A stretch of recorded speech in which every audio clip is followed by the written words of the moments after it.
Teman-teman, jangan lupa sebelum nonton tayangan ini, klik like dulu, lalu subscribe, lalu share.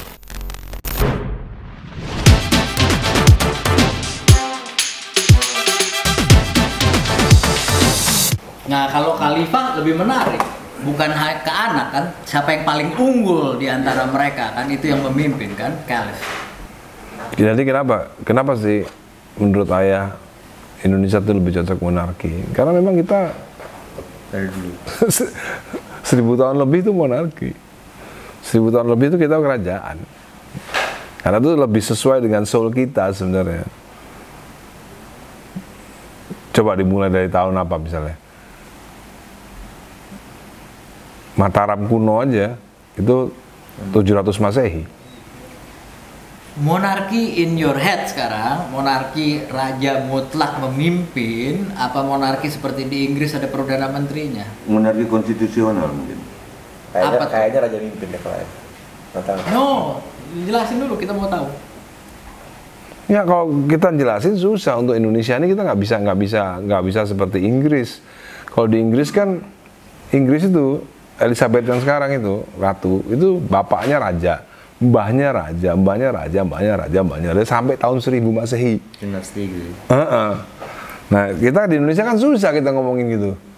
Kecuali dari awal kesepakatannya, misalnya waktu itu Hamengkubuwono IX, Soekarno nyerahkan Indonesia menjadi kerajaan, tetap kerajaan Jawa misalnya, tapi perdana menterinya Soekarno. Mungkin itu cocok waktu itu. Itu in your head sekarang? Ya, itu kembali ke tahun 45. Kalau sekarang kita udah susah. Oke. Tapi bayangan lo itu ya? Bayangan saya kalau misalnya waktu tahun 45, ketika Soekarno banyak melakukan negosiasi, lebih baik jadi negara monarki, tetap kerajaan Jawa, karena toh memang Jawa punya kerajaan Jawa. Toh memang dari dulu ini yang foto-fotoin belakang ini semuanya raja Jawa semua. Ini penguasa Nusantara semua dulunya gitu loh. Nah, yang di Indonesia Timur gimana? Ya kalau kita mengingat non-Jawa. Kalau kita mengingat kekuasaan Majapahit, Ternate, Tidore. Termasuk semua. Jadi Iya. sampai Majapahit jadinya petanya ya. bisa juga gantian kayak di Malaysia kan. Oh. Kayak di Malaysia kan gantian. Misalnya 5 tahun kerajaan Jawa yang berkuasa. Nanti kerajaan Aceh misalnya berkuasa, tapi tetap perdana menterinya ada. Seperti Malaysia kan kayak seperti itu. Oke. Menurut gua, tapi ya kita nggak tahu kan. Ya berpendapat bebas-bebas aja, Iya. bro. Tapi yang jelas demokrasi ini tidak membawa kita lebih baik. Itu faktanya. Bener kan, Mbah? Ya kan? Faktanya iya. Faktanya iya. Demokrasi ini demokrasi yang kita bawa sekarang ini faktanya selalu membuat rupiah melemah sampai sekarang. Itu. Faktanya demokrasi membuat rakyat tidak memiliki tanah sendiri. Ngomong-ngomong rupiah dan mau bertanya kepada dosen yang sedang di sini, Dosen ngawur. menurut Mbah Tejo, sebetulnya kan yang namanya kemiskinan menurut saya itu kita akan menghilangkan kemiskinan dunia. Menurut saya, kalau intinya kita menemukan satu aja formula matematikanya, formula matematika yang pasti bisa menang terus di stock market. Akan nggak kita sampai ke situ?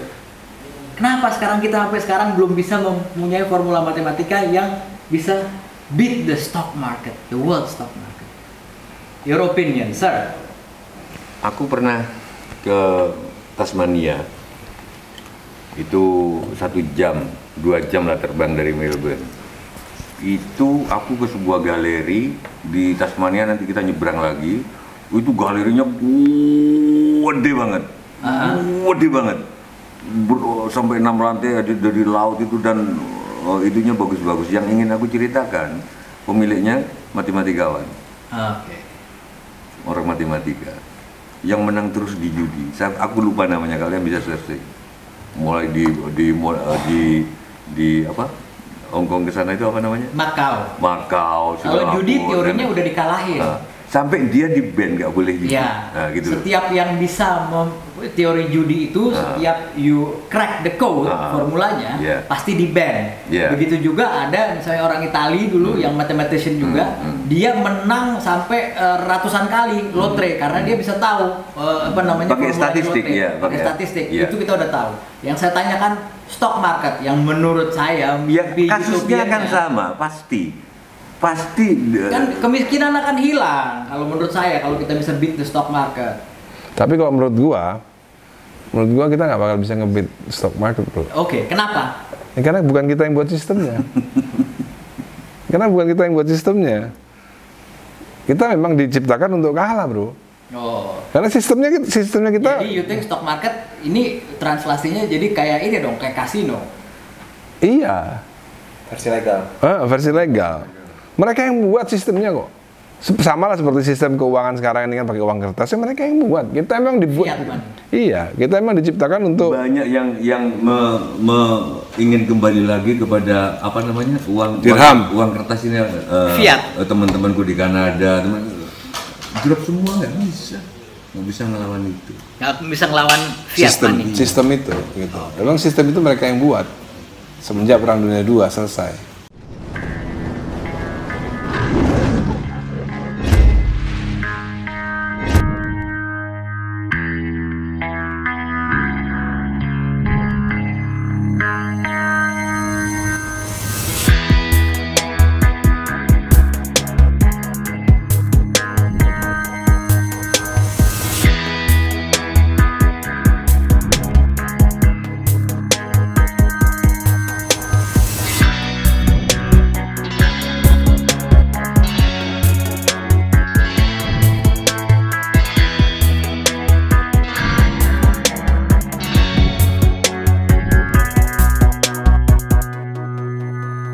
Sukses terus, Caller Edi. Mungkin pertanyaannya sekarang apa itu kemiskinan?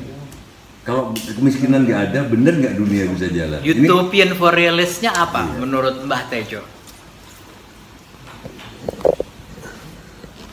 Sekarang saya kadang-kadang ngobrolkan banyak orang yang Indonesia kenapa sih nggak bisa antri? Indonesia kenapa sih nggak disiplin? Indonesia, aku secara matematika melihatnya begini gitu loh. Kalau Indonesia bisa antre orangnya dan disiplin, terus bisa toleran ke orang, betapa sombongnya kita. Sumber daya alam ada, gitu loh. Minyak ada, boksit ada, ini terus orangnya bisa. Nikel ada. Nikel ada, terus orangnya bisa. Kita akan jadi orang yang sombong, gitu loh. Kita malah cilaka nantinya. Mending gini aja, yang Jepang nggak punya sumber daya alam, orangnya tertib, mabuk jam 4 pagi, jam 7 sudah di kantor lagi tuh orang Jepang bisa gitu. Yang orang Indonesia nggak bisa niru gitu, jam 4 mabuk, jam 7 masih orang Jepang bisa jam 4 itu gini-gini, jam 7 udah di kantor, itu bisa gitu, kan? Tapi nggak punya sumber daya alam. Jadi mungkin memang dibuat gitu, makanya kadang-kadang tapi kan punya sumber daya intelektual. Iya, tapi kalau aku you said is balance-nya. Iya, balance-nya kalau ada pejabat atau iklan layanan masyarakat, buanglah sampah pada tempatnya, iklan organik, anorganik, itu nggak bisa kan sampai sekarang. Bayangin coba, kalau bisa, gimana coba? Sumber daya ada, orangnya tertib. Kita jadi adidaya dunia, kita sombong. Scandinavian country kayak Norway, dia punya minyak, orangnya pinter, Iceland juga, itu ada dua-duanya. European orang ini memang gitu. Iya ya, pulpo dari sana juga ya. Semua, dia ada. Gimana ya? Bantuin jauh dong. Bantuin jauh. Gak bisa dipeluk undu ya. Tapi nggak punya keragaman. Keragaman klasifikasinya apa? Tumbuhan. Irik Papua aja itu ada 13.000 yang walaupun masih minimal masih ada 13.000 jenis pohon. Di sana keragaman. Jadi nasionalisasi nggak bisa, Risa. Apa? Sumber daya alam itu ada 5. Ini mathematician. Oke. Materi, ruang, waktu, energi, dan jangan lupa yang kelima, keanekaragaman. Itu sumber daya alam. Loh, mereka punya dong. Enggak beragam, kita yang paling beragam tropis. Oke. Coba, ayo diulangi lagi 5, bisa nggak diulangi lagi? Materi, ruang, waktu, keanekaragaman terakhir. Energi.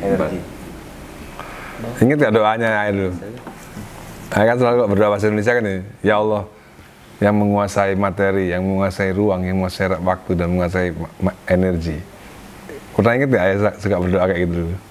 Sekarang tambah yang menguasai keanekaragaman. Nah itu belum materi, ruang, waktu, energi, matters sebenarnya. Matters itu materi, matters. Mirip doa duha dong ya? Hah? Mirip doa duha kan begitu bunyinya kurang lebih kan? Duha. Materi, ruang, waktu, energi, keanekaragaman. Ruang, waktu, materi, energi, keanekaragaman. Diversity bahasa Inggrisnya. Itu kita punya. Oke, your positive light begitu ya? Iya. Oke, gue nggak argue, gue setuju dulu. Gitu loh.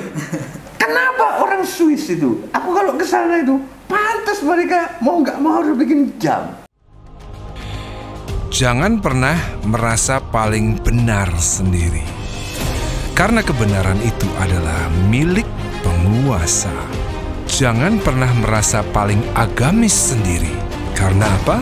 Karena mereka yang tidak punya agama akan marah. Jangan pernah merasa paling Pancasilais. Karena apa? Karena hanya mereka yang mengucapkan saya Indonesia, saya Pancasila. Itulah mereka yang paling Pancasilais. Tiap hari yang dilihat gunung. Dan kita kan ngeliat gunung dari Burangrang, tapi lihat itu habis laut, habis itu lihat Ahmad Dhani, terus habis itu lihat sawah, lihat sapi-sapi. Ini gunung semua gila, gimana nggak bikin jam? Coba, gitu Riza. Alright, Tapi Volvo saya Swedia, saya suka Volvo. Tapi Volvo 740. Setelah 740 bukan Volvo. Tapi udah dibeli sama Cina sekarang. Oh ya? Sama Geely kalau nggak salah. Oh. Ya tapi tetap kagumlah sama Swedia. Good. Memang harus dikagumi negara-negara yang berhasil. Cuma 15 di dunia. Yang lainnya nasionalisasi, konsepnya menurut saya sih rada gagal. Cuma 15 saja yang berhasil. Kan ada 200 kan, jadi nasional setelah Perang Dunia Kedua kan. Tapi kan yang tidak ada disparitas, cuman kurang lebih 15. Oke, tapi balik lagi ke tadi soal benar dan salah. Kemiskinan kalau dihapus, itu apa betul lebih baik keadaan kalau itu terhapus? Sebenarnya juga apa yang diperintahkan Tuhan itu kan misalnya memberantas kemungkaran. Seperti yang diomongin tadi, Tuhan menyuruh kita memberantas kemungkaran. Sementara kemungkaran nggak mungkin terberantas. Benar, Kenapa kan? kemungkaran tidak mungkin terberantas? Nggak mungkin karena yang namanya hidup itu selalu ada hitam dan putih. Kalau kemungkaran diberantas, semua orang baik semua dong. Oh ini kan enggak, ini kan is actually tidak ada social class yang menekan the real human rights. Orang sampai nggak bisa makan, orang sampai makan pun cuma bisa kenyang, stunting, pikirannya nggak ada. Itu kan sebetulnya yang kita mau hapuskan dari basicnya aja misalnya. Ya, itu kan kita kan belum economic class. Belum sepakat soal apa yang disebut kemiskinan ya, kan. Betul. Menurut BPS kemiskinan itu apa? Kadang-kadang kita juga nggak paham juga kan. Betul, itu juga rancu. Badan Pusat Statistik. Apa itu kemiskinan? Kita juga masih rancu. Betul. Tapi kalau secara psikologis, kalau kita baca di wayang-wayang gitu ya, di Mahabharata, mau ambil karakter siapa nih di Mahabharata? Kayak ada namanya Risikrapa, mungkin aku salah. Jadi kenapa dia bertahan sebagai pengemis, bertahan sebagai orang miskin? Untuk ngasih rasa bangga pada orang kaya. Gitu. Kalau nggak ada bisa ngasih duit, itu kan sebuah rasa superior, ngasih gitu-gitu loh. Kalau nggak ada orang miskin, kan nggak pernah ngasih. Jadi gini, kalau kita mengutip Habib Rizik Syihab, temen jadi. jadi gimana? Jadi